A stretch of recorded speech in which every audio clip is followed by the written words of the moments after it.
Hi friends, యేసుక్రీస్తు నామములో మీకు అందరికీ వందనాలు. మనం ఈ దినము మరి మరి మంచి దేవుని గురించిన విషయాలు నేను మీతో పంచుకోవాలని, మీతో ధ్యానించుకోవాలని మేము ముందుకు వచ్చాను. సహోదరులారా, ప్రతి ఒక్కరూ ఈ వీడియో లాస్ట్ వరకు చూడండి, ఎవరు స్కిప్ చేయొద్దు. స్నేహితులారా, ముందుగా మనం ధ్యానించబోయే వాక్యం ఏంటంటే, దేవుడు హెచ్చించుకున్న వారిని ఆశీర్వదిస్తాడా, తగ్గించుకున్న వారిని ఆశీర్వదిస్తాడా? అసలు ఎందుకు హెచ్చించుకోవాలి? హెచ్చించుకునే మనసు వల్ల మనకి వచ్చేది ఏముంది? దానివల్ల కలిగే నష్టాలేంటి అనే విషయాల కోసం మాట్లాడుకుందాము. దయచేసి ప్రతి ఒక్కరూ వీడియో చూడండి లాస్ట్ వరకు, మీకు స్పష్టంగా అర్థమవుతుంది. స్నేహితులారా, మనము వాక్యాన్ని నేరుగా వాక్యంలోకి వెళ్ళిపోదాము. 23వ అధ్యాయం మత్తయి సువార్త 12వ వచనం చదువుకున్న సహోదరులారా, మీరందరూ వాక్యం చూసినట్లయితే స్పష్టంగా అర్థమవుతుంది. ఒకసారి చూద్దాం. తన్ను తాను హెచ్చించుకున్నవాడు తగ్గింపబడను, తన్ను తాను తన్ను తాను తగ్గించుకున్నవాడు హెచ్చింపబడను. స్నేహితుల జ్ఞాపకం చేసుకోండి, దేవుడు ఏం చెప్తున్నాడంటే, ఎంతగా మీరు తగ్గించుకుంటారో అంత హెచ్చించబడతారని దేవుడు చెప్తున్నాడండి. స్నేహితుల జ్ఞాపకం చేసుకోండి, మనము ఎంత తగ్గించుకుంటే అంత మంచిది. తగ్గించుకున్న వాడిని దేవుడు దీవిస్తాడు తప్ప హెచ్చించుకున్న దీవించడండి. సాత్వికం దీన మనసు గలవారి యొద్దను, సాత్వికమైన మనసు గలవారి యొద్దను నేను నివాసం చేస్తానని దేవుడు చెప్తున్నాడు. స్నేహితులారా, హెచ్చించుకున్న వారిని మాత్రం దేవుడు లెక్క చేయడండి, వారిని లెక్కలోకి తీసుకోడు. స్నేహితులారా, దేవుడు చెప్తున్నాడు, మీరు తగ్గించుకోండి, నేను హెచ్చిస్తాను.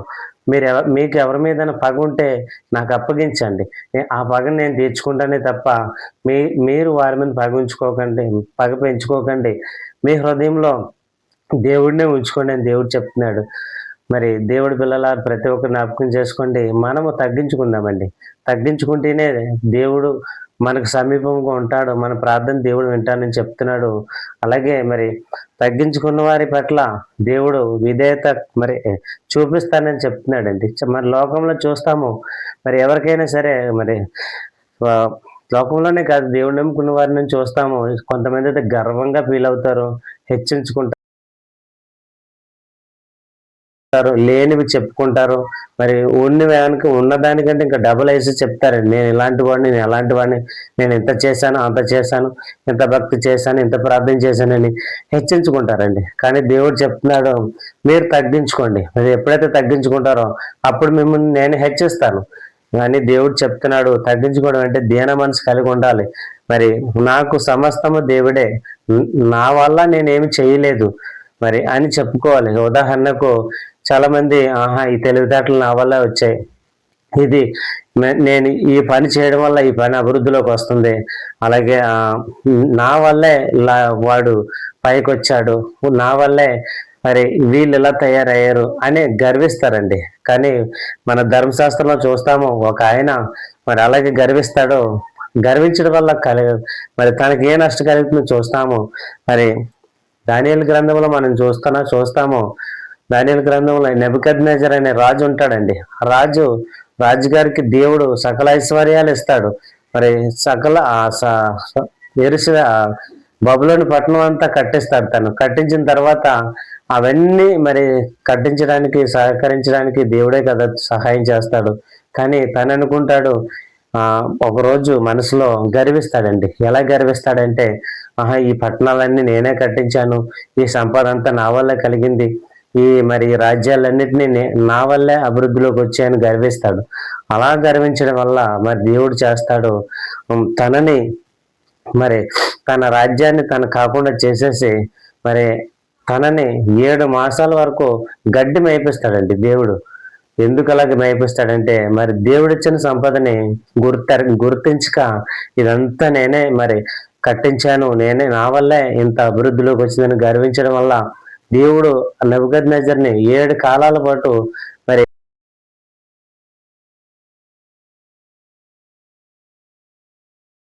గడ్డి మేపిస్తాడు. పశువు మనసు తనకు వచ్చేస్తుందండి. స్నేహితులను జ్ఞాపకం చేసుకోండి, మీలో కూడా అటువంటి మనసు ఉందేమో, హెచ్చించుకునే మనసు ఉందేమో, గర్వించే మనసు ఉందేమో. చూసుకోండి, ఈ వీడియో చూస్తున్న ప్రతి ఒక్క సహోదరుడు, ప్రభునందు ప్రియులారా, ప్రతి ఒక్కరికి గర్వించే మనసు ఉండకూడదండి. ఎందుకంటే గర్వించడం వల్ల మరి దేవునికి దూరం అయిపోతాము. దానివల్ల కలిగే నష్టాలు ఎన్నెన్ని కాదండి. మనం ఇప్పుడు విన్నాం కదా, నెబుకద్నెజర్‌కి ఎంత గొప్ప రాజు ఎంత అధ్యయన స్థితికి వెళ్ళిపోయాడు హెచ్చించుకోవడం వల్ల. కాబట్టి ప్రియులారా, జ్ఞాపకం చేసుకుని ప్రతి ఒక్కరూ మనము హెచ్చించుకోవడం వల్ల మనకు ఉన్నది పోతుందండి. ఎందుకంటే ఈ ఆరోగ్యం, ఈ ఆయుస్సు, ఈ సంపద, ఈ ఐశ్వర్యం, ఈ ఈ ప్రతిది దేవుడే ఇస్తాడు. మన వల్ల ఏం కలగదండి. ఎందుకంటే రేపు ఏం జరుగుతుందో మనకు తెలీదు. రేపు మరి రే నిన్న ఏం జరిగిందో గుర్తుండదు. అలాగే ఈ ఆరోగ్యం మన చేతుల్లో లేదు. ఈ ఆయుస్సు మన చేతుల్లో లేదండి. ఎప్పుడు మనం పోతామో తెలీదు. మరి రేపు జరిగే పరిణామం ఏంటో మనకు తెలీదు. కాబట్టి చాలామంది అజ్ఞానులు ఏమనుకుంటారంటే, తెలియని వారు ఏమనుకుంటారంటే, ఇదంతా నా వల్లే, ఈ ఆరోగ్యం నా ఈ ఆరోగ్యం నా చేతుల్లో ఉంది, నాకేం పర్వాలేదు అలాగే అనుకుంటారు. మరి నేను కష్టపడడం వల్లే కదా నాకు ఆహారం వస్తుంది. నేను కష్టపడకపోతే నాకు ఆహారం రాదు, నా కుటుంబాన్ని నేను పోషించలేను. నా కష్టం వల్లే కదా, మరి నేను కష్టపడిన దాని వల్లే కదా నా కుటుంబం పోషించబడుతుందని చాలామంది అనుకుంటారు. కానీ దేవుడు అంటున్నాడు, వెర్రివాడా, అరే నీ కష్టం వల్ల కాదు, నేను సహాయం చేయడం వల్ల నీకు ఇవన్నీ కలుగుతున్నాయి. నీ కష్టము, నీ బలము నేను ఒకసారి తీసేస్తానంటే ఏమైపోతావు నీకే తెలీదు అని దేవుడు చెప్తున్నాడండి. కాబట్టి ప్రభునందు ప్రియులారా, జ్ఞాపకం చేసుకుని ప్రతి ఒక్కరూ దేవుని పిల్లలైన మనమందరము జ్ఞాపకం చేసుకోవాలి. మన కష్టార్జితం వల్ల, మన బలం వల్ల, మన ఆరోగ్యం వల్ల మనం ఏమీ చెయ్యలేము. ఎందుకంటే మనము దేవుడు యేసుక్రీస్తు వారు వెలపెట్టి కొనబడిన వారు. మనము ఆయన చెప్పినట్లు మనం వినాలి. ఎందుకంటే మనకు నచ్చినట్లు బ్రతికేమనుకో ఆ బ్రతుకుకి అర్థం ఉండదు. దేవుడు చెప్పినట్లు బ్రతికేమనుకో ఆ బ్రతుకుకి అర్థం ఉంటుంది.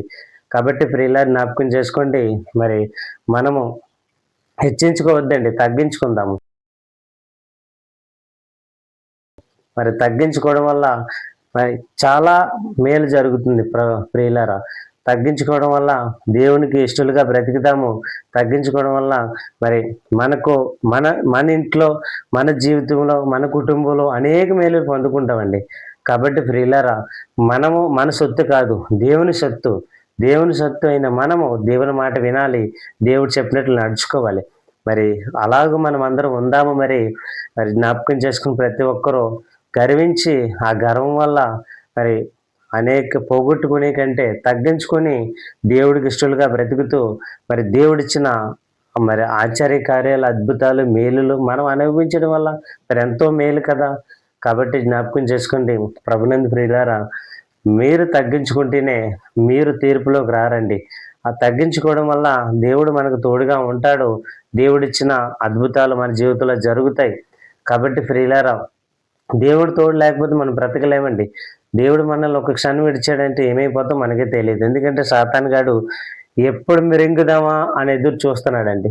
కాబట్టి జ్ఞాపకం చేసుకోండి, దేవుని పిల్లలైన మనమందరము దేవుని మాట విందాము, దేవుడు చెప్పినట్లు తగ్గించుకుందాము, తగ్గింపు జీవితం కలిగి ఉందాము. మనలో గర్వం ఉన్నా తీసివేయమని దేవుణ్ణి అడుగుదాము. అహంకారం ఉన్నా, అవివేకం ఉన్నా, నేర్చుకోలేని మనసు ఉన్నా ఇవన్నీ తీసేయమని దేవుణ్ణి అడుగుదాం. పిల్లలు ప్రభునందు ప్రియులారా, దేవుణ్ణి అడిగి పొందుకుందామండి. పొందుకున్నప్పుడే మన జీవితాలకు అర్థం ఉంటుంది. ప్రియులారా, జ్ఞాపకం చేసుకోండి, మనము తగ్గించుకుందాము. మన తగ్గింపు జీవితాన్ని పెట్టే ఎదురు చూసిన వారు కూడా, వీళ్ళు చాలా క్రైస్తవులరా, దేవుడు నమ్ముకున్న వారు, వీళ్ళలో చాలా తగ్గింపు మనసు ఉంది, అహంకారం లేదు, అవివేకం లేదు, ఏమీ లేవు, వీరు ఏమన్నా పట్టించుకోరు, ఏమి తిట్టినా పట్టించుకోరు అనే మనసు వాళ్ళకి కలగాలండి మనల్ని చూసినప్పుడు వారికి. కాబట్టి ప్రియులారా, జ్ఞాపకం